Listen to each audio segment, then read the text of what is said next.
It was the sort of afternoon that seemed designed for gossip and trifles. The late spring sun had turned the garden at Gossington Lodge into a cheerful paradise of lavender hedges and rose arches.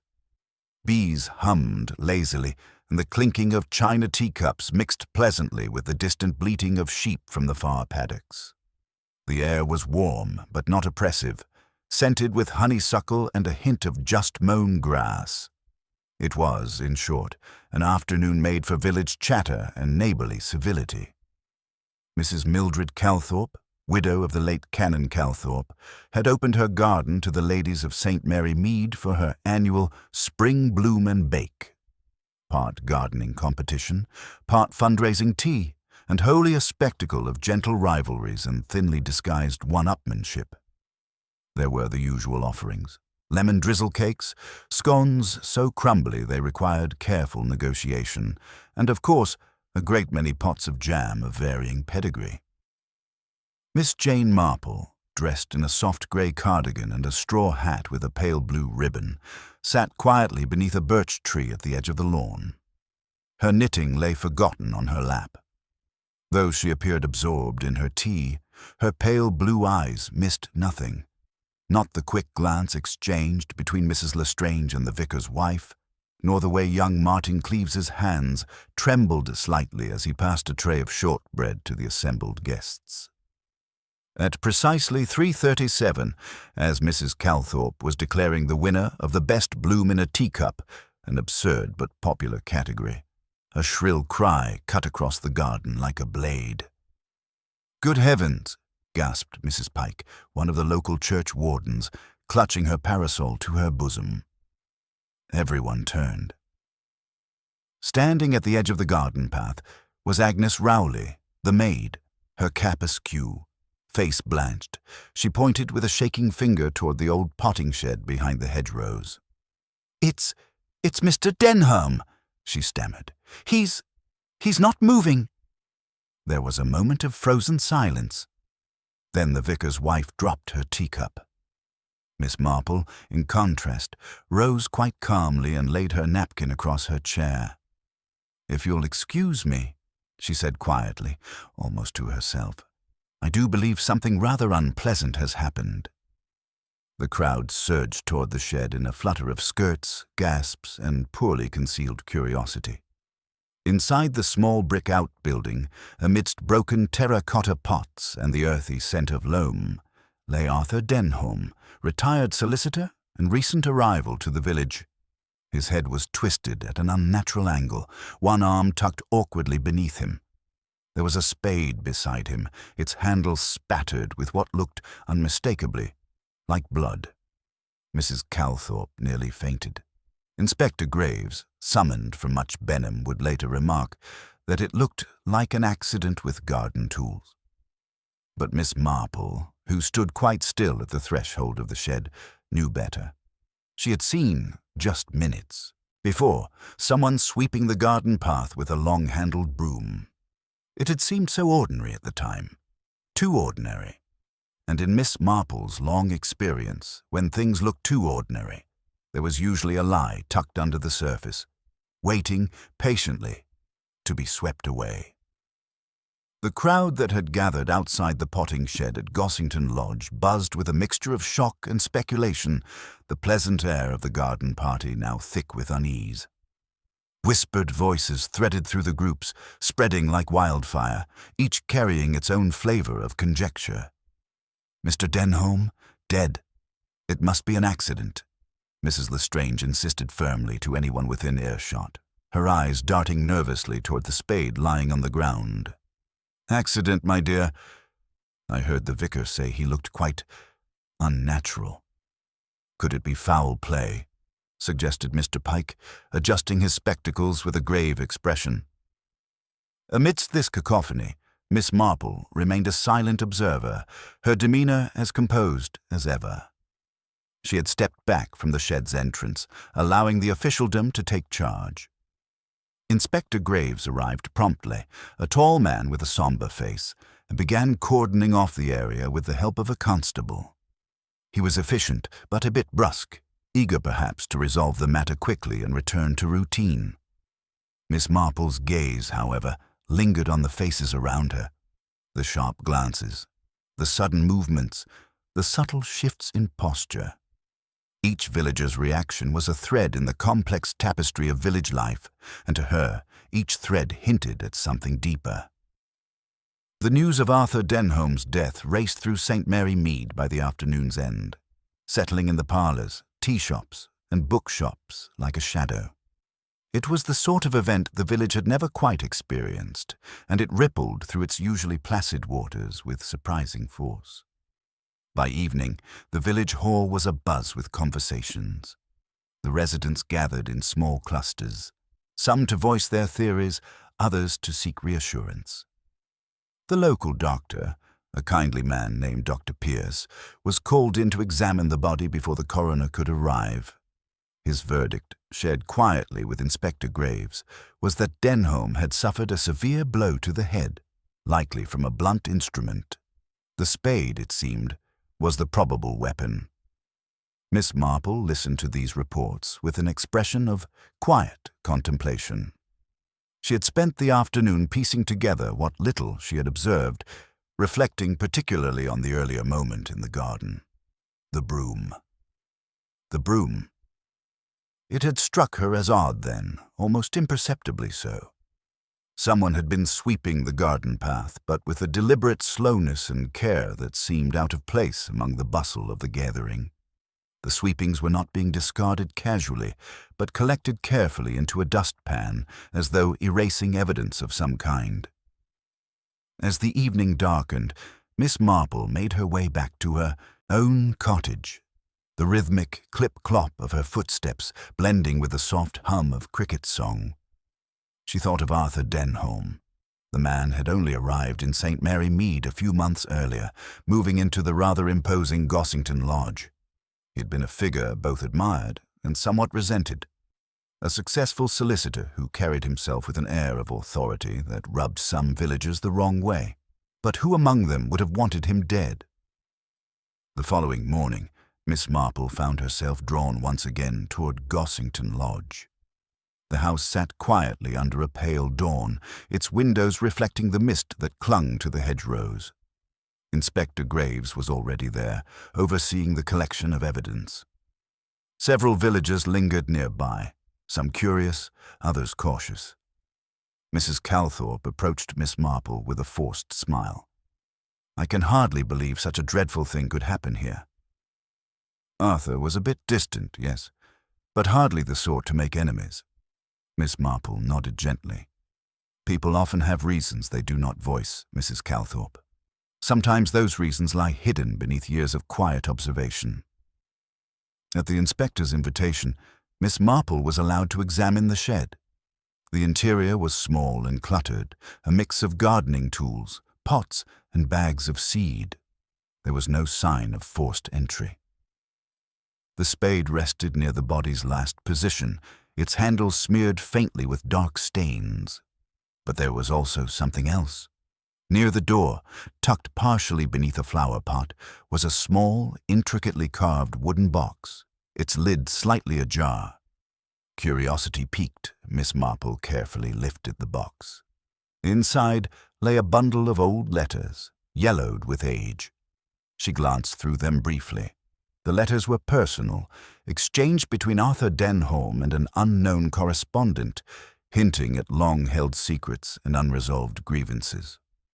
One letter, in particular, mentioned a debt of honor and a past best left forgotten. Miss Marple's mind raced. Here was a clue, not forensic but human, letters that revealed a hidden history. She recalled the villagers' faces, their whispered conversations about Arthur's past life as a solicitor in London and the few rumors that had followed him here. What was this debt? And who might have wanted to remind him of it? Permanently.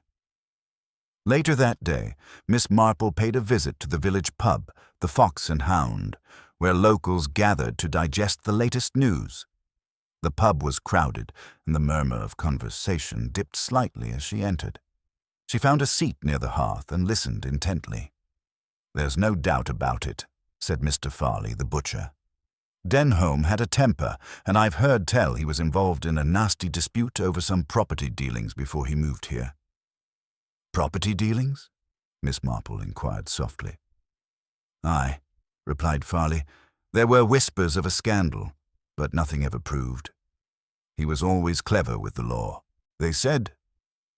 As the afternoon shadows lengthened, Miss Marple quietly questioned several other villagers, each revealing fragments of Arthur's life in the village and beyond. Some painted him as a man haunted by past misdeeds, others as a threat to old family fortunes. It was clear that beneath the polite veneer there were many who had reasons to wish him harm, but none of this explained the scene in the potting shed or the slow, deliberate sweeping with the broom. That evening, back in her sitting room, Miss Marple settled into her favorite armchair by the fire, the letters from the wooden box spread out before her. The more she read, the more she discerned the patterns of fear, resentment, and secrets tangled around Arthur Denholm like the thorny branches of a rose bush. She thought again of the garden party, the gathering of villagers, and the subtle dynamics she had witnessed. A confrontation, perhaps, a secret meeting gone wrong. Her thoughts were interrupted by a soft knock. It was Lucy Eyre, the local school teacher and an old friend. "I thought you might like some tea," Lucy said, stepping inside with a tray. "Thank you, my dear," Miss Marple smiled. "You've arrived just as I was puzzling over these letters. It seems our new neighbor's past is darker than anyone imagined." Lucy sat beside her, glancing at the documents. "I always thought there was something uneasy about him." He kept to himself, but there was a sharpness in his eyes. Like he was watching, always calculating, Miss Marple nodded slowly. "Yes, and I believe that calculation was returned." As the fire crackled, Miss Marple's mind pieced together the strands.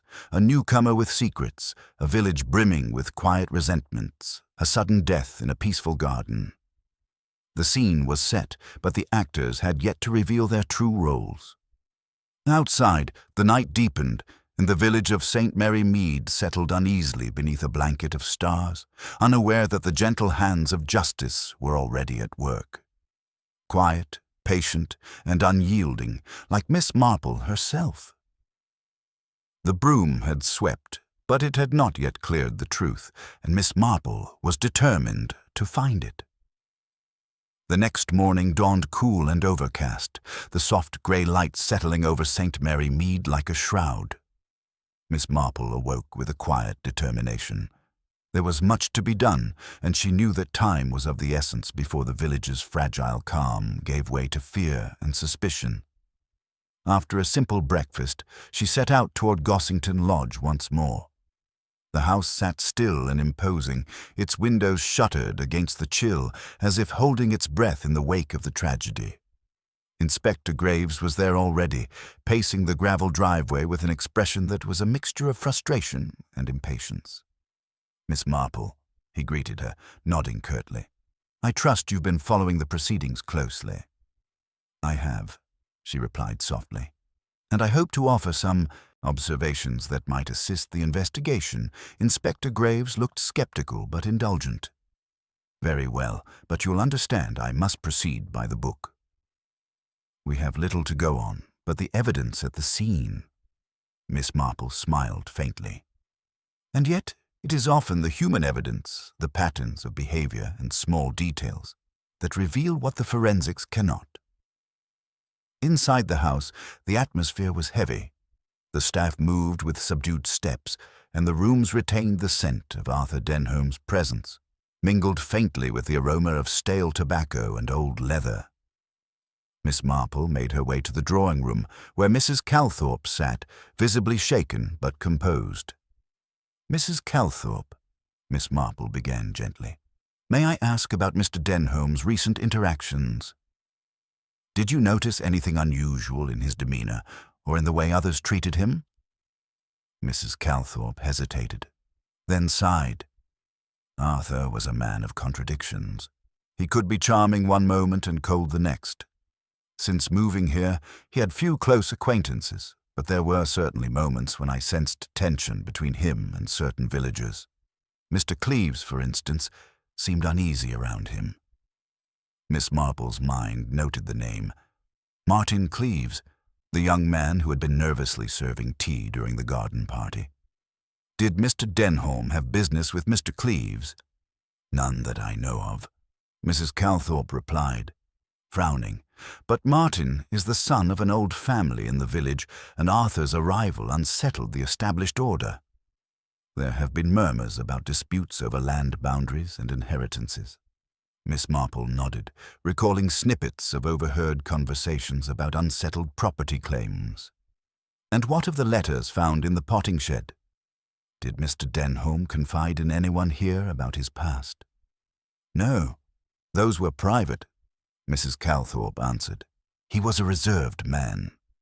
But it seems those letters were part of a long-standing grievance, something he kept hidden even from me. Before Miss Marple could probe further, Inspector Graves reappeared. I've just received word from the coroner's office. The blow to the head was delivered by a heavy, blunt object, consistent with the spade handle, but there's something else. Bruising on the victim's forearm suggests he tried to defend himself. That indicates a struggle, Miss Marple murmured. Precisely, Graves said, and I intend to question the villagers more closely today. We have several persons of interest, including Mr. Cleves and Mrs. Lestrange, who was seen arguing with Denholm a few days ago. Miss Marple's curiosity deepened. She had noticed the tightness around Mrs. Lestrange's eyes during the garden party, the faint flicker of unease when Denholm was mentioned. There was more beneath the surface. Later, as the morning light strengthened, Miss Marple found herself walking toward the village square, where the shopkeepers and townsfolk gathered. She paused outside the little post office, watching people come and go, their faces marked with worry and speculation. She approached the general store, where Mrs. Emily Gray was arranging fresh flowers. The elderly woman looked up, her expression guarded but polite. Good morning, Miss Marple. I'm afraid this terrible business has cast a shadow over us all. Indeed, Miss Marple agreed. Tell me, Mrs. Gray, did you notice anything unusual in the days before Mr. Denholm's death? Any visitors? Strange noises or quarrels? Mrs. Gray thought for a moment. Well, there was that incident with young Martin Cleves.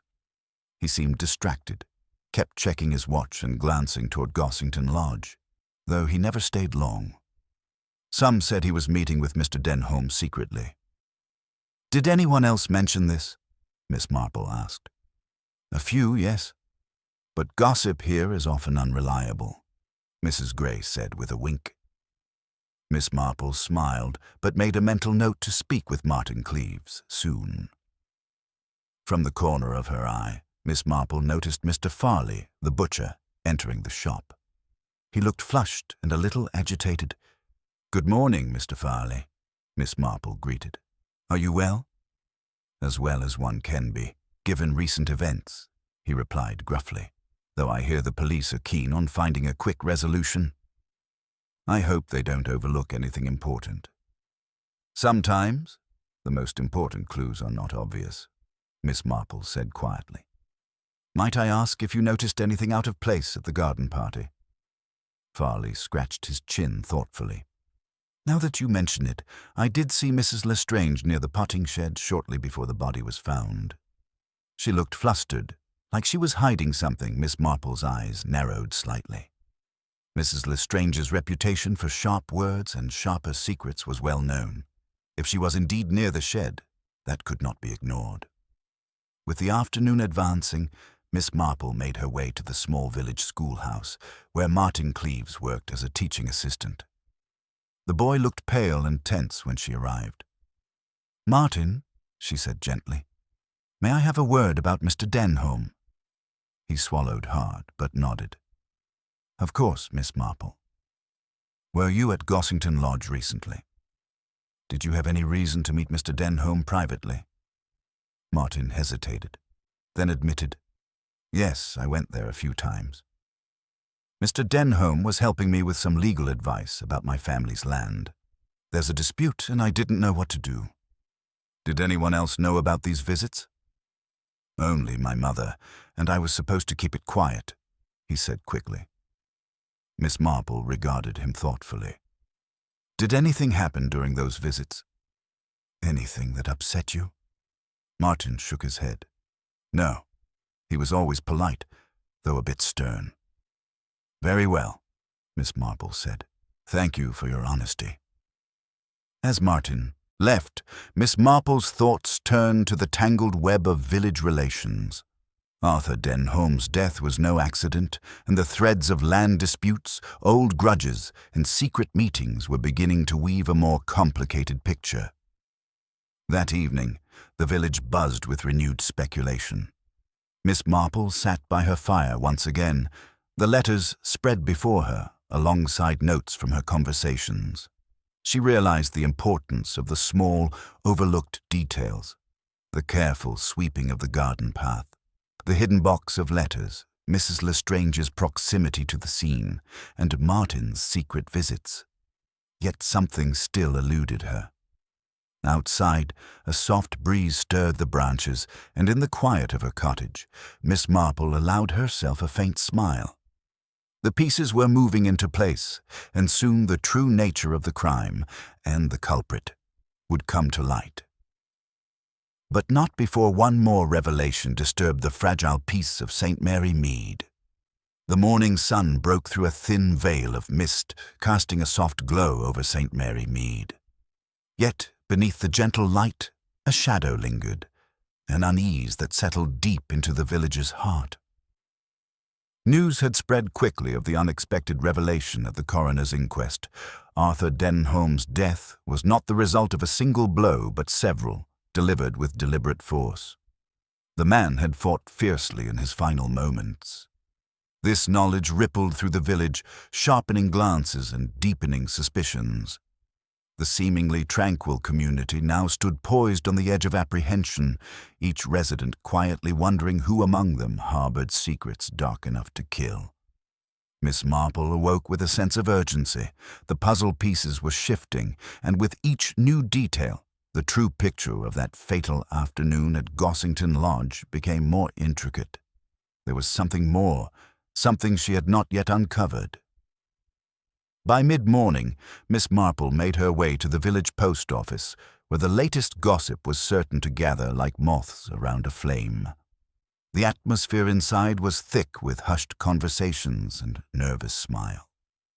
The postmistress, a sharp-eyed woman named Mrs. Winthrop, greeted her with a nod. "Miss Marple," she whispered, "there's been quite a stir. I heard from the vicar that the coroner mentioned bruises consistent with a struggle. Folks are saying Denholm didn't go quietly." Miss Marple's eyes twinkled behind her spectacles. "That would seem to fit with what I have learned. It suggests the killer was prepared to use considerable force." Mrs. Winthrop leaned closer. "There's talk, too, about a strange visitor seen near Gossington Lodge the day before the party. Some say a man in a dark coat looking out of place." "Did anyone get a better look?" Miss Marple asked. "No one close enough to recognize him. Just a few glimpses as he hurried past the lane that was a detail worth noting. A stranger, perhaps connected to the letters Miss Marple had found, or a figure from Denholm's past." She thanked Mrs. Winthrop and stepped outside, the chill breeze carrying with it a whisper of secrets yet to be revealed. As she wandered through the village, Miss Marple's thoughts turned to Mrs. Lestrange. The woman had been seen near the potting shed, flustered and evasive. More than once, villagers had mentioned her sharp tongue and proud bearing, traits that often concealed deeper turmoil. Miss Marple found Mrs. Lestrange in her parlor, busy arranging a vase of freshly cut roses. Her hands trembled slightly as she turned to face her visitor. "Mrs. Lestrange," Miss Marple began gently, "I understand this has been a difficult time for everyone. I wonder if you might help me understand your movements during the garden party." Mrs. Lestrange's lips pressed into a thin line. I was attending to the guests, as any good hostess should. But yes, I was near the potting shed for a moment. I needed a breath of fresh air. And did you see Mr. Denholm there? No, she replied quickly, a flicker of unease crossing her face. When I passed, he was not there. I assure you, I had no quarrel with him. Miss Marple's eyes narrowed slightly. Yet you were seen speaking with him privately on occasion. A shadow crossed Mrs. Lestrange's features. That was some time ago, and it was purely about village matters. I bear him no ill will. Miss Marple nodded, sensing there was more beneath the surface, but knowing to press too hard might cause the woman to retreat further. As she left, Miss Marple's attention was drawn to the small garden path, where faint marks in the soil suggested hurried footsteps, some dragging, some faltering. She knelt to examine the earth and found a broken twig, fresh and snapped cleanly. The sign of a struggle, no doubt. Someone had fled the scene hastily. Her thoughts were interrupted by a call from Inspector Graves, who had requested a meeting at the village hall. There, a crowd had gathered for the coroner's inquest report and subsequent questioning of key villagers. Miss Marple entered quietly, taking a seat near the back. Graves was in his element, stern and commanding, though there was a subtle tension beneath his usual confidence. He addressed the assembly. The evidence points to murder, committed by someone with knowledge of the victim's routines and habits. We have several suspects and are pursuing all leads. Murmurs spread, and eyes darted nervously among the gathered faces. Graves continued, We are particularly interested in the whereabouts of several individuals during the time surrounding Mr. Denholm's death. Any inconsistencies will be noted. Miss Marple observed closely as the suspects shifted uneasily. Among them, Martin Cleves looked particularly pale, his hands clenched tightly. Later, when the crowd dispersed, Miss Marple approached Martin. You seem troubled, Martin. Might I ask if there is something you have not shared? He hesitated, then sighed. It's just, I was worried. Mr. Denholm had been giving me advice about a land dispute that could affect my family's future, but I heard him arguing with someone on the day of the party. I didn't recognize the voice, but it was angry. Miss Marple's mind raced. The pieces began to coalesce. A stranger, a land dispute, a hidden argument. That evening, Miss Marple sat by her fire, the flickering flames casting shadows that seemed to dance with the secrets of St. Mary Mead. She revisited the letters once more, noting a reference to a long-forgotten betrayal involving a family fortune and a bitter rivalry that stretched back decades. Could this be the motive? Was Denholm's murder an act of revenge rooted in the past, carefully concealed beneath layers of civility? A sudden knock at the door broke her reverie. It was Lucy Eyre, the school teacher, her face pale. Miss Marple, I thought you should know, there's been an incident at the village green. The broom from the garden party, the one that was seen sweeping so carefully, has been found discarded near the old mill. Miss Marple's eyes sharpened. Discarded? What condition? Broken and with traces of dirt and something else, dark and sticky. Miss Marple rose immediately. We must see it. Together, they walked briskly to the old mill, a weathered stone building that had long ceased operation, but remained a favorite haunt for children and villagers alike. There, beneath a bramble bush, lay the broken broom. Miss Marple knelt, examining the handle where the wood had splintered. The dark stains gleamed in the fading light. Blood, she murmured, her voice barely audible. Lucy shivered. But why would the killer discard it here? Perhaps to mislead, or perhaps in haste, Miss Marple replied, or because they believed the truth could be swept away, just like the garden path. As night fell, Miss Marple's thoughts churned. The broom, the letters, the stranger, the land dispute. They were threads of the same cloth, woven together in a tapestry of lies and betrayal. But which thread would lead to the unraveling of the whole? The village of St. Mary Mead, with all its secrets and hidden tensions, awaited the answer, and Miss Marple, ever watchful and patient, was ready to uncover the truth, one careful sweep at a time. The broken broom lay discarded beneath the brambles like a silent witness, its splintered handle stained darkly, a tangible remnant of violence. Miss Marple's fingers traced the ragged wood carefully, mindful not to disturb anything further. The discovery troubled her deeply. The very tool used in the garden party, meant for such innocent tasks as tidying up the flower beds, had now become a grim symbol of the cruelty hidden beneath St. Mary Mead's genteel surface. Lucy Eyre stood close, biting her lip anxiously. "Do you think it's the murder weapon, Miss Marple?" "It seems likely," Miss Marple said softly. "The spade handle the inspector mentioned is missing its mate, and the broom handle is broken and stained. Someone may have tried to confuse the trail. The killer wanted to disguise the weapon." "But who?" Lucy asked, her voice barely above a whisper. Miss Marple shook her head gently. "We must be patient. The pieces will come together if we look closely and listen carefully." They returned to the village in silence, the weight of the discovery pressing on them like the overcast sky. The streets felt unusually still, as if the very stones of St. Mary Mead were holding their breath.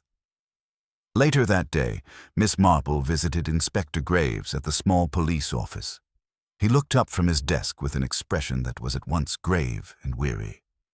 "Miss Marple," he greeted, "I've been meaning to speak with you about the broom. Our forensic team confirms the stains are blood. The handle's splintered end matches the injuries on Denholm's skull. It seems the killer struck him with that very piece. Then the murderer did not plan to conceal the weapon completely," Miss Marple observed. "They left it close enough to be found, perhaps to mislead or to send a message." Graves nodded. "We have our suspects, but none fits the bill perfectly. Cleves is nervous, but his alibi checks out. Mrs. Lestrange is prickly, but insists on her innocence. Others in the village seem to have little motive, but we cannot discount anyone." Miss Marple leaned forward, lowering her voice. "Sometimes the truth is hidden in the smallest details, the overlooked habits, the gestures, the seemingly trivial interactions. Have you spoken further with the staff at Gossington Lodge? They often see things the rest of us miss." Graves hesitated. "I have, but their accounts are inconsistent. Some seem eager to help, others less so. People can be deceptive when their livelihoods or loyalties are at stake," Miss Marple said knowingly. "May I speak with them?" "By all means," Graves replied. "Anything to break this deadlock." Miss Marple spent the remainder of the afternoon at Gossington Lodge. The staff had been shaken by the murder, but Miss Marple's gentle manner soon drew them out. Mrs. Calthorpe, the housekeeper, was particularly forthcoming. "Mr. Denholm was a difficult man," she admitted. "He kept his secrets well and was not kind to those he thought beneath him. But he did have one visitor, Mrs. Agnes Halley, who came twice in the week before the party." "Mrs. Halley," Miss Marple repeated. The name was unfamiliar, but it resonated faintly in her mind. "She is a widow who lives just beyond the village," Mrs. Calthorpe explained. "She and Mr. Denholm shared a history, though no one knew exactly what. Their meetings were discreet. Away from prying eyes, Miss Marple made a note. "Did anyone else know of these visits?" "Only Mrs. Lestrange, I believe," Mrs. Calthorpe said. "She was often seen speaking with Mrs. Halley in hushed tones." Intrigued, Miss Marple sought out Mrs. Halley the next morning. The widow's cottage was neat and modest, surrounded by wildflowers that swayed gently in the breeze. Mrs. Halley herself was a woman in her late 50s with keen eyes that missed little. "I heard about Arthur Denholm's death," Mrs. Halley said, her voice steady but tinged with sorrow. "We were once close, many years ago, but our relationship soured over a disagreement involving family matters. I came to St. Mary Mead hoping to reconcile, to put the past to rest."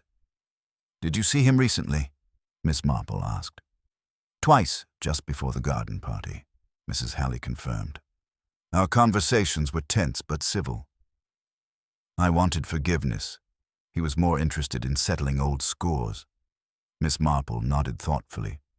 Did you notice anyone else visiting Gossington Lodge at the same time? Mrs. Halley hesitated. There was a man, tall, dark-haired, who came one afternoon. I did not know him, but his presence seemed to agitate Arthur greatly. Another stranger. Miss Marple's curiosity deepened. This mystery was becoming more tangled by the hour. Back in the village, news spread of Mrs. Halley's revelations. The villagers whispered of shadows from the past, creeping into the present, old wounds festering beneath the surface. The coroner's inquest was scheduled for the following day, promising to draw more secrets into the light. Miss Marple spent the evening reviewing her notes and letters, her keen mind weaving the strands together. The broken broom handle, the secret meetings, the mysterious visitors. Each was a clue to a puzzle that had yet to be completed. Suddenly, a soft knock at the door startled her. It was Lucy Eyre, clutching a small parcel wrapped in plain paper. Miss Marple, I found this in the school library, Lucy said. It was tucked behind some books about local history. Miss Marple accepted the parcel, unwrapping it carefully. Inside was a small diary, its leather cover worn and pages yellowed with age. The handwriting was delicate but clear. As she began to read, Miss Marple's eyes narrowed.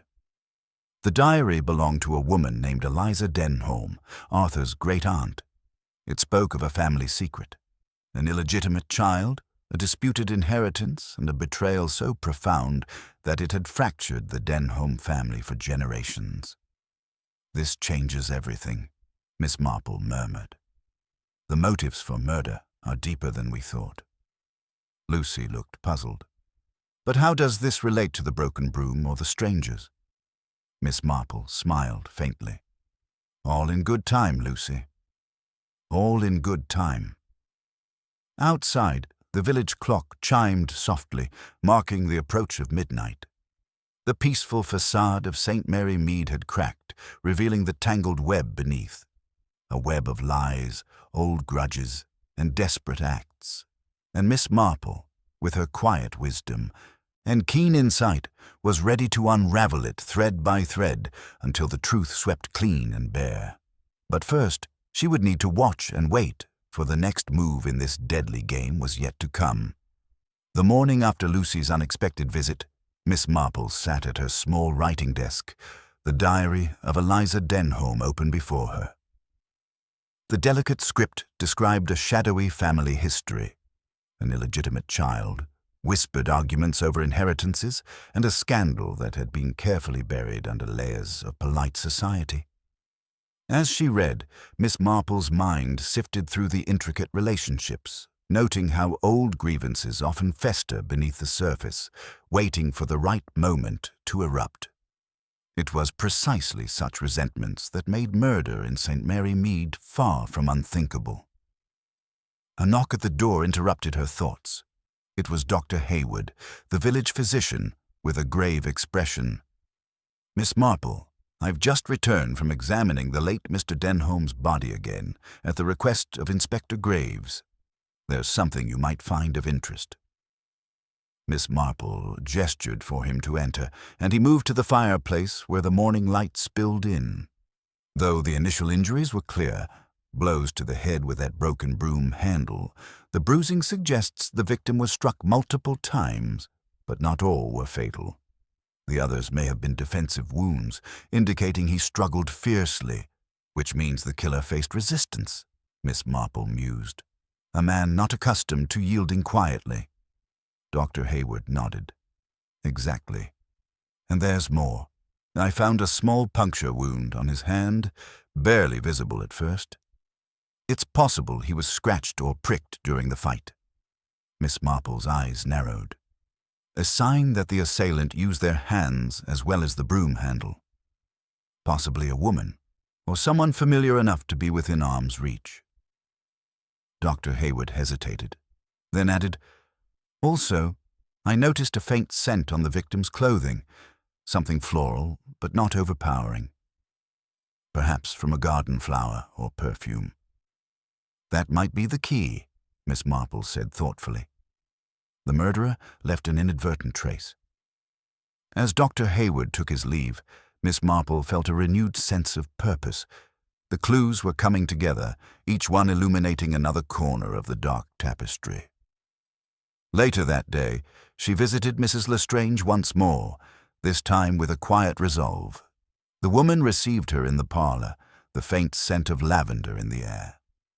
"Mrs. Lestrange," Miss Marple began carefully. "The doctor mentioned a floral scent on Mr. Denholm's clothes. Do you wear lavender?" Mrs. Lestrange's eyes flickered. "Occasionally," she admitted. "Why do you ask?" "Sometimes the smallest details reveal the greatest truths," Miss Marple said gently.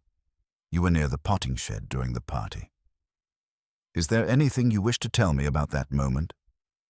Mrs. Lestrange hesitated, then sighed. "I saw Arthur speaking heatedly with a stranger, a man in a dark coat. They argued about the estate, and the man seemed desperate. Did you recognize him?" "No, but he left in a hurry. Arthur looked shaken afterward." Miss Marple made a mental note. A new suspect, one whose identity remained concealed, but whose motive might be financial. Returning home, she found Inspector Graves waiting. "Miss Marple, there's been another development," he said grimly. "Mrs. Halley reported that someone attempted to break into her cottage last night. Attempted, but unsuccessful." "Yes, but she is frightened and has requested protection. Whoever is trying to silence her knows she holds dangerous knowledge." Miss Marple nodded. "Then we must act swiftly. Secrets like these do not remain buried for long." That evening, the village buzzed with speculation. The once peaceful St. Mary Mead had become a place where trust was scarce, and every glance was laden with suspicion. Miss Marple sat quietly, pondering the web of deceit. The broken broom handle, the floral scent, the mysterious stranger, and the diary's revelations, all were strands of a complex knot. As the night deepened, a sudden thought struck her. The fight had been close and personal, a confrontation born not only of anger but of betrayal, and the final act was yet to unfold. The following morning dawned grey and mist-laden, casting a sombre veil over St. Mary Mead. The village, still reeling from the revelations and the attempted break-in at Mrs. Halley's cottage, felt brittle with unease. Miss Marple, undeterred by the gloom, rose early, her mind weaving through the tangled threads of the case like a deft seamstress threading a needle. She decided to revisit the potting shed, a place that had become central to the mystery. The inspector had allowed her brief access, and as she stood amid the scent of earth and the sharp tang of cut flowers, Miss Marple's gaze fell upon a faint, smudged fingerprint on the handle of a rusted spade resting against the wall. Though the police had overlooked it, the print was fresh, indicating recent use, but more curious still was a single petal pressed beneath the spade, an unusual flower, not native to the village gardens. Miss Marple carefully wrapped the petal in a scrap of tissue, already thinking of the garden she had seen in Mrs. Halley's cottage, where rare blooms grew despite the modest surroundings. This small, almost insignificant detail could well be the key that would unlock the puzzle. She was interrupted by a familiar voice. "Miss Marple, fancy seeing you here so early," said Lucy Eyre, emerging from behind a stack of clay pots. "I wanted to check if you'd heard the latest." "No, my dear." "Pray, do tell," Miss Marple replied, intrigued. Lucy lowered her voice. "Inspector Graves has called a meeting this afternoon at the village hall. He's going to question everyone who was at the garden party again. They say he's close to uncovering the truth," Miss Marple smiled faintly. "That sounds promising. Sometimes when people feel the noose tightening, their carefully constructed facades begin to crumble." The hours passed until the village hall filled with the same cast of characters that had gathered for the ill-fated garden party. The inspector stood at the front, his expression stern yet patient. "We are here to revisit the events of the evening in question," he began. "I ask each of you to answer honestly and thoroughly. No detail is too small." The questions flowed: who arrived when, who left early, who had conversations, and what was said. As each villager spoke, subtle contradictions emerged, not immediately obvious, but picked up by Miss Marple's keen eye. Mrs. Lestrange, still pale but composed, admitted that she had left the garden party briefly and returned by a back path to avoid attention. "I was uneasy," she confessed. "Arthur and I have a complicated history." This was no surprise, but what caught Miss Marple's attention was the hesitancy in her voice, the way her hands clenched and unclenched a lace handkerchief. Next came Cleves, the gardener. His alibi that he was pruning the rose bushes seemed rehearsed. When asked about the broken broom handle, he shifted uneasily. "I saw it snapped near the potting shed," he said, "but I didn't touch it." Miss Marple caught the flicker of guilt in his eyes, but waited patiently. Then Mrs. Halley was brought in, escorted gently by the constable. Her gaze swept the room coolly. "I told Inspector Graves about the visitor I saw arguing with Mr. Denholm," she stated. "I believe that man is central to this tragedy." A murmur spread through the crowd, but no one volunteered further details. Inspector Graves turned to Miss Marple. "You have spent much time with these people, Miss Marple. Is there something you wish to add?" Miss Marple stood, her demeanor calm and unassuming. "I have noticed a pattern in the conversations and movements. The argument between Mr. Denholm and his visitor took place near the potting shed where the broom was broken. The floral scent found on Mr. Denholm may link to the garden flowers nearby, and the fight was close and desperate, involving both physical and emotional wounds." She paused, looking around the room, letting her words settle. More importantly, the broken broom handle and the puncture wound on Mr. Denholm's hand suggest the involvement of someone who used both brute force and cunning. Someone familiar enough to get close, but also with a motive rooted deeply in family and village history. The room was silent. "Perhaps the stranger seen arguing with Mr. Denholm was not a stranger at all," Miss Marple continued, "but someone disguised, or pretending to be otherwise, to conceal their true identity." Inspector Graves nodded thoughtfully. "An excellent point. We will investigate this angle further." After the meeting, Miss Marple found herself speaking privately with Lucy. "There's something about Mrs. Lestrange's nervousness and Cleves's evasiveness that suggests they know more than they let on." Lucy nodded. "And what of Mrs. Halley?" "She's so composed, but also clearly fearful." Miss Marple smiled gently. "Fear often walks hand in hand with guilt, or knowledge of secrets too dangerous to reveal." The day waned into evening, and as Miss Marple sat by her fire, she revisited the diary of Eliza Denholm. A particular passage caught her eye, a reference to a hidden letter, one that had been lost or stolen, containing information that could disgrace the Denholm family forever. Miss Marple's thoughts circled. Could this lost letter be the motive that had finally driven someone to murder? The next morning, a messenger arrived with a note for Miss Marple, unsigned but urgent. It read simply, "Look again at the garden party guest list. Some names do not belong." Miss Marple smiled to herself. The game was far from over, and the deeper she delved, the more the web of deceit grew tangled. But she was patient. For in St. Mary Mead, the truth, like a hidden flower, would bloom only when the light was right, and Miss Marple was nothing if not a master gardener of human nature. The letter had arrived under the cover of dusk, slipped through the letterbox of Miss Marple's cottage with no indication of its author. Its brief message lingered in her mind. Look again at the garden party guest list. Some names do not belong. It was a subtle nudge, one Miss Marple took as a summons to revisit what had seemed straightforward, but which now, clearly, was layered with new complexity. The morning sun was weak behind a veil of mist when she began her meticulous review.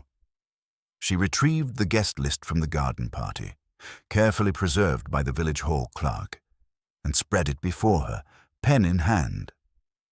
At first glance, the names were all familiar: villagers, neighbors, and a few friends from nearby towns. Yet as she read and reread, a name struck her as oddly out of place. "Mr. Jonathan Sayers," she murmured, tapping the inked signature with her finger.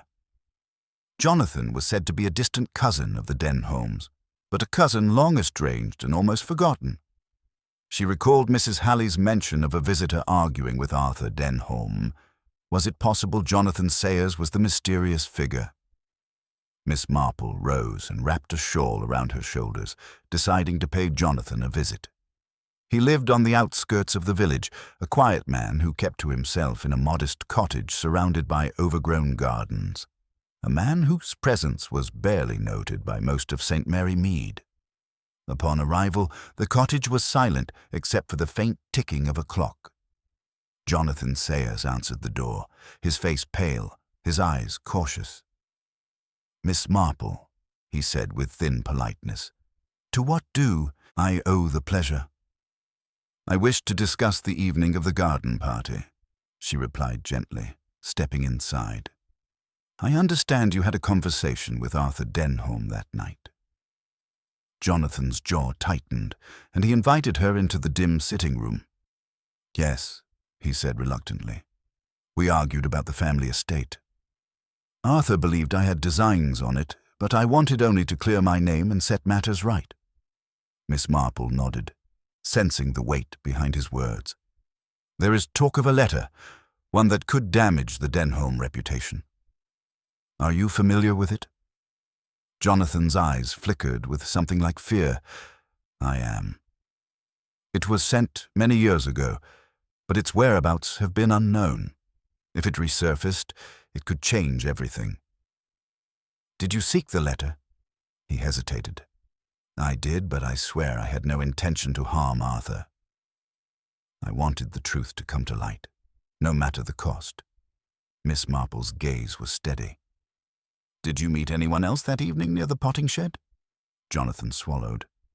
"No one but Arthur. He was agitated, pacing back and forth. I tried to calm him, but he refused to listen." Their conversation was interrupted by a sudden knock at the door. Before Miss Marple could respond, the constable appeared, his expression grave.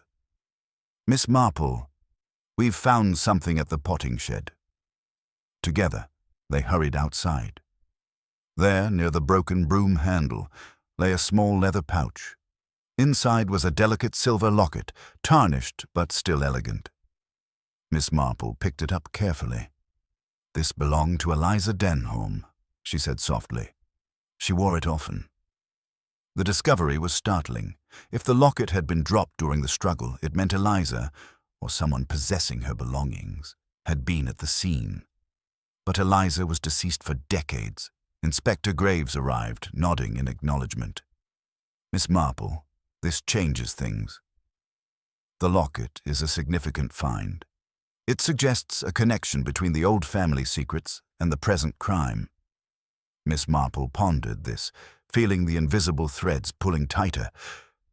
That evening, she visited Mrs. Halley, hoping to find more clarity. The older woman received her with a weary smile. "I heard about the locket," Mrs. Halley said. "Eliza was more than just a distant ancestor. She was the keeper of many secrets, and her belongings carried weight in this village. Do you think someone might have used the locket to intimidate or manipulate?" Mrs. Halley nodded slowly. "Yes, and I fear that some secrets from the past are being wielded like weapons." As Miss Marple prepared to leave, Mrs. Halley handed her a small folded paper. "This was tucked inside a book I found in my attic, an old family journal. It may help at home." Miss Marple unfurled the brittle pages by candlelight. The journal revealed a tangled history of rivalry and betrayal within the Denholm family. Old grievances passed down like heirlooms, each generation adding its own layer of bitterness. One passage described a hidden compartment in the potting shed where Eliza had supposedly concealed letters and keepsakes to protect them from prying eyes. The following day, Miss Marple returned to the potting shed with a small brush and a flashlight. She carefully examined every nook and cranny until, behind a loose wooden panel, she found a small metal box. Inside were several folded letters, yellowed with age. The letters spoke of a forbidden relationship and a secret child, a revelation that could have destroyed the family's standing if made public. The implications were profound. If this secret had recently come to light, it might have driven someone to desperate acts. Miss Marple's thoughts turned to the villagers, whose reactions had seemed disproportionate. Had they known more than they admitted? Was the killer someone desperate to keep this secret buried? As the sun set, the village held its breath. Miss Marple knew that the threads were converging. The next steps would require a delicate balance of tact and insight, for in St. Mary Mead, truth was a fragile thing, hidden beneath layers of loyalty, fear, and long-buried resentment. The morning sun filtered softly through the lace curtains of Miss Marple's sitting room, casting delicate patterns over the letters and notes spread across her polished oak table. She had spent the previous night pondering the revelations and fragments of truth that had emerged, each a thread woven into the complex tapestry of the Denholm family secrets. The torn fabric, the locket, the hidden letters, Cleeves's fears, and the shadow of Victor Lestrange all suggested a darker design behind Arthur Denholm's death than the straightforward quarrel many wished to believe. Miss Marple knew that the next step demanded not only careful thought, but a subtle test to unsettle those who might be hiding in plain sight. Her plan was to gather the key villagers once more, those with connections to the Denholms, and observe their reactions under the guise of a casual afternoon tea. Invitations were quietly sent, and by mid-afternoon, the drawing-room at Miss Marple's cottage was filled with the quiet murmur of polite conversation. Among the guests were Victor Lestrange, still composed but with an edge of impatience beneath his formal demeanor. Mrs. Lestrange, her hands nervously clutching a handkerchief. Jonathan Sayers, who had maintained a polite but distant silence since his earlier interview, and Cleeves, looking more fragile than ever, his eyes darting anxiously. Miss Marple presided over the gathering with her customary gentle smile, offering cups of tea and light conversation, all the while watching closely. It was not the words spoken, but the silences and glances that she found most revealing. Her mind replayed the scenes, the overheard arguments, and the evidence collected. As the afternoon wore on, she turned her attention to Victor Lestrange. "Mr. Lestrange," she began casually, "you have been remarkably calm throughout this ordeal. I wonder, do you find it difficult to reconcile the family's past with the present troubles?" Victor's eyes narrowed slightly, but his voice remained smooth. "I am a man of reason, Miss Marple. Emotional distractions serve no one well." Miss Marple nodded thoughtfully. Yet it is often the things we cannot see, old grievances and buried fears, that disturb the calmest waters. The room seemed to grow still. Even the ticking clock on the mantelpiece sounded unusually loud. Suddenly, Cleeves cleared his throat and spoke, his voice trembling. "There's something else I found near the potting shed yesterday. A small piece of paper, crumpled and torn with faint writing. I thought it might be important. Miss Marple took the scrap and carefully unfolded it. The handwriting was hurried but legible. The truth will out. Beware those who cloak their greed in smiles." She glanced up at the group. "A warning, perhaps, or a confession?" Her gaze settled on Victor, whose face momentarily paled before regaining composure. "Who among us," she continued gently, "has the most to gain from silence?" Victor shifted in his seat, then smiled thinly. "That, Miss Marple, is a dangerous question to pose without proof. And yet, it is proof of motive that often reveals the culprit," she said quietly. Jonathan Sayers suddenly interjected. voice firm yet respectful. "If I may, I have wondered about that too." The Denholm estate holds not only wealth but a tangled history, secrets that some would kill to protect. There was murmuring assent. Mrs. Lestrange dabbed her eyes discreetly, while Cleves looked down, the weight of fear evident in his posture. Miss Marple then gently probed, "Mr. Sayers, you mentioned before that you sought the letter that might expose these family secrets. Did you confront Arthur about it?" Jonathan sighed. "I did. I hoped for understanding, but found only anger. The past is a burden Arthur carried fiercely." The room fell silent, the guests lost in their own thoughts. Later, as the visitors departed one by one, Miss Marple invited Inspector Graves to stay behind for a private word. "Inspector, the threads are converging. Victor Lestrange's subtle unease, Cleves's fear, Jonathan's desperation. They paint a picture of a crime born not just of passion, but of deep, calculated fear." Graves nodded thoughtfully.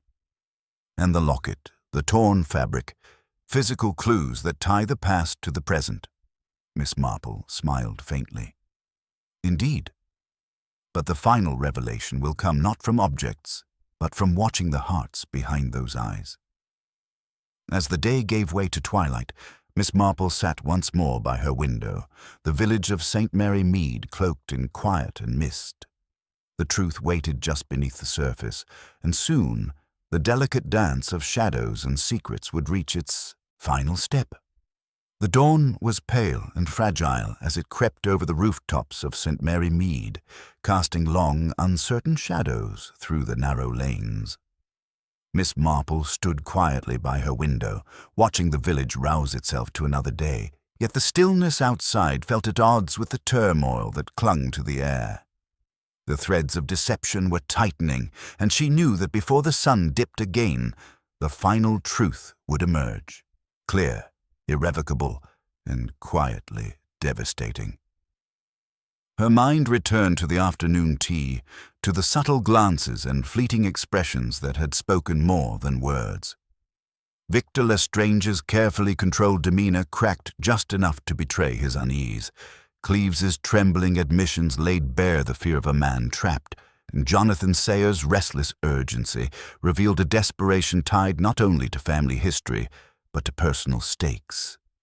Yet there was one element still elusive, a final piece to the puzzle hidden behind the smiles and measured tones. Miss Marple's intuition told her that the key lay in a conversation yet to be had, one that would reveal the motivations concealed beneath the polished surface of village civility. She thought of Mrs. Lestrange, whose nervous hands and fragmented memories hinted at secrets she was either unwilling or afraid to share. It was time to gently press further. She found Mrs. Lestrange in the quiet sanctuary of the village chapel, seated on a wooden pew, eyes fixed on the stained glass window that caught the morning light in shards of ruby and sapphire. The older woman looked up as Miss Marple approached, surprise flickering across her face before yielding to a resigned welcome. "My dear," Miss Marple began softly, "sometimes the heaviest burdens are those we carry alone, fearing the weight might crush others." Mrs. Lestrange's lips trembled. "It is true," she whispered. "There are truths I have hidden, not out of shame, but fear." Fear of what revealing them might unleash. Miss Marple nodded, encouraging her gently. "You spoke before of tensions in the family and the power struggles around the estate. Was there something you feared more than scandal?" A long pause followed, then Mrs. Lestrange's voice dropped to a confidential murmur. "Victor, he has always been ambitious, but it was not only greed, it was revenge. Years ago, before Arthur returned, Victor suffered a great loss, one that fractured his sense of family and trust. When Arthur came back and reclaimed control, it reopened old wounds. And this loss," Miss Marple pressed, "could it be connected to the events that led to Arthur's death?" Mrs. Lestrange nodded slowly. "I believe so. Victor blamed Arthur for the ruin of his happiness, and he would do anything to secure what he saw, as rightfully his Miss Marple's gaze sharpened. Did Victor act alone, or did he enlist others in his plan? I fear, Mrs. Lestrange confessed, that he did not. There are those in the village who would follow his lead, drawn by promises or shared grudges. The gravity of the confession settled between them.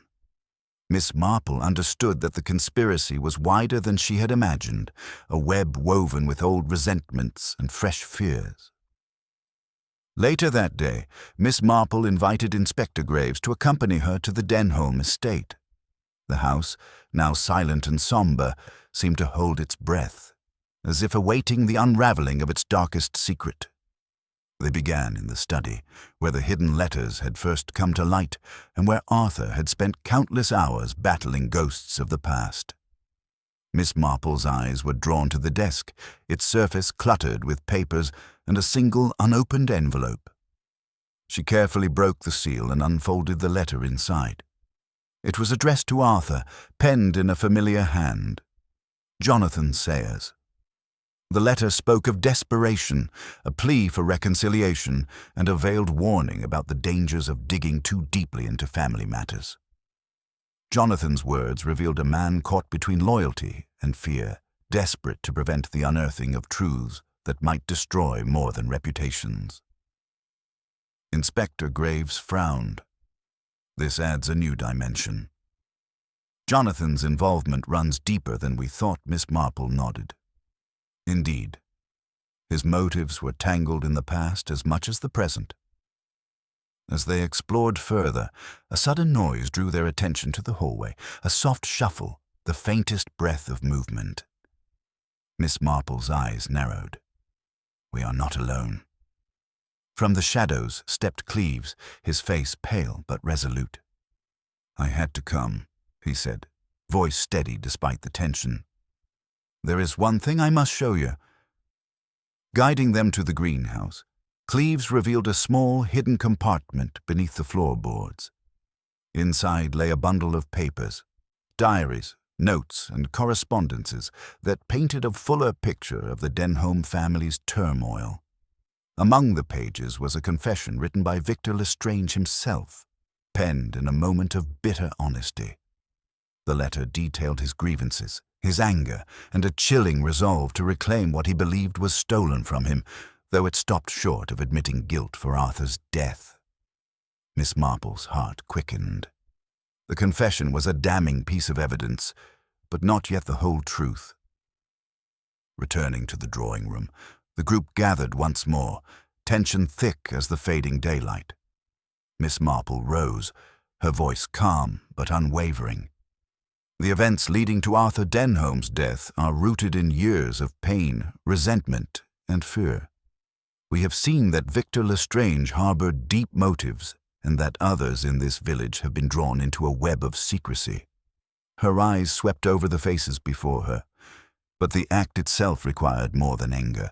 It required opportunity, knowledge, and a carefully concealed deception. She paused, letting the silence settle. The torn fabric near the potting shed, the scent of flowers found on the broom handle, and the anonymous warnings all point to someone skilled in disguise and subterfuge.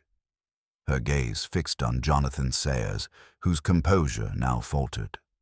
Jonathan, you sought to protect the family name, yet your desperation led you closer to destruction. You confronted Arthur, you feared the truth, but did you also act in anger? Jonathan's face paled. I wanted to stop the chaos, to prevent ruin. But I did not kill Arthur. Miss Marple nodded, turning now to Victor Lestrange. Victor's hatred was well known, but you relied on others to execute your will. Cleves, under threat, became an unwilling accomplice. Caught between loyalty and fear, Cleves nodded miserably. And yet, Miss Marple concluded, there was one who moved silently behind the scenes, whose fear masked cunning, Mrs. Lestrange. The room gasped softly. Mrs. Lestrange's eyes widened, tears glistening. I did what I must to protect my family. I confronted Arthur that night to demand peace, but I never intended harm. Miss Marple's voice was gentle but firm. In the heat of that confrontation, tempers flared and a fatal blow was struck, not by a planned act, but a moment of uncontrolled desperation. The weight of her words hung heavy in the room. Inspector Graves stepped forward. "Mrs. Lestrange, you will need to come with us." As the reality of the situation settled on the assembled company, Miss Marple retreated to her window once more. The village was quiet again, but she knew the echoes of this tragedy would linger in St. Mary Mead for years to come. Yet amidst the sorrow and shattered trust, she found a certain peace.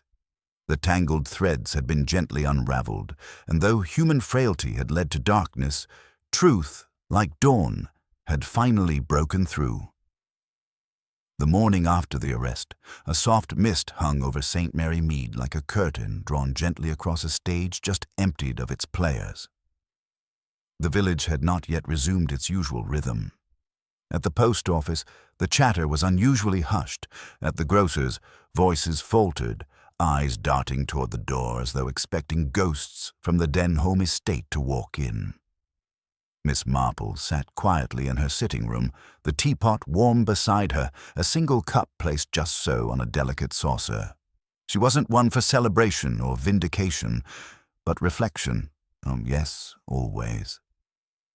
Her knitting lay untouched on her lap as her mind traced again the thread of logic that had led from the quiet garden party to the dark truth unearthed at Denholm House. It had not, she mused, been a murder of passion in the usual sense. It had been a murder bred of pride, miscommunication, and the long erosion of trust. Mrs. Lestrange had acted impulsively, but not entirely without reason. The final confrontation between her and Arthur Denholm, sharpened by years of humiliation and a growing fear that Arthur intended to disinherit his closest kin, had tipped over the edge into irrevocable tragedy. Victor, for all his cold ambition, had not committed the act himself, but his manipulation had helped lead others down the path to destruction. Jonathan Sayers, consumed with salvaging the family name, had tampered with evidence in a misguided attempt to shield those he cared about. Cleves, poor Cleves, had been more loyal than wise, attempting to clean up a mess he had never truly made. It was the perfect portrait of human weakness, Miss Marple thought, layered and tragic. Later that day, Inspector Graves arrived at Miss Marple's cottage. He looked tired, but also faintly impressed. "I'll say it again, Miss Marple." "You see things others miss," Miss Marple smiled, pouring him tea. "It's not seeing, Inspector. It's understanding. People behave in patterns, you know. Human nature rarely invents itself anew. What happened at the Denholm estate reminded me rather precisely of a situation with poor Mr. Linton in Little Catterley. He died not from poison, but from pride. His wife, terribly embarrassed by a financial blunder, tried to hide it with lies, and those lies bred consequences." The inspector shook his head slowly. "Still, it's remarkable. The broom, the scent on the handle. No one else would have connected it to the conservatory flowers, or thought the note in the drawer a cover for something else." Miss Marple gave a small, modest shrug. "People forget, when they lie, that small details matter." Mrs. Lestrange was seen with lilies on her lapel earlier that day, lilies that Arthur despised. That told me she'd been in the conservatory, despite her claim otherwise. The broom, hastily tucked away, carried the same scent. It told me that someone had cleaned something they wished no one to find. When you pair that with her inconsistent memory of the evening. Graves sighed. "A tragic case, in all." "Yes," Miss Marple said gently, "but it also gave people the opportunity to show their better natures. Even Jonathan, in the end, came forward fully. And Cleves, he will not be charged, I imagine." "No," Graves said. "His involvement was coerced.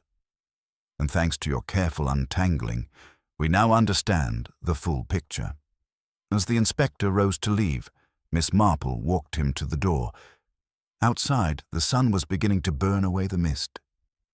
Children's laughter echoed faintly from the green. The world, she thought, was mending itself, as it always tried to do after a storm. In the weeks that followed, the village began to knit back together, though the name Denholm was spoken with quiet reverence and a certain caution. The estate was to be sold, its contents divided. Mrs. Lestrange, remanded but given a degree of leniency for her confession and remorse, was unlikely to serve long. The scandal would fade eventually into the folds of village history, another shadow among many. One afternoon, Miss Marple returned to her garden. The delphiniums were leaning toward. The sun and the roses were just coming into bloom. She adjusted her hat, stooped to pull a weed, and hummed faintly to herself. There would be tea with Mrs. Banbury Croft later, and a church meeting the next day. But for now, there was peace. And yet in that peace, there was always the knowledge that the quietest places sometimes held the loudest secrets, and that understanding people, not catching them, was the key to solving any mystery. Miss Marple picked up her shears and clipped a single bloom. Not everything had to be explained aloud.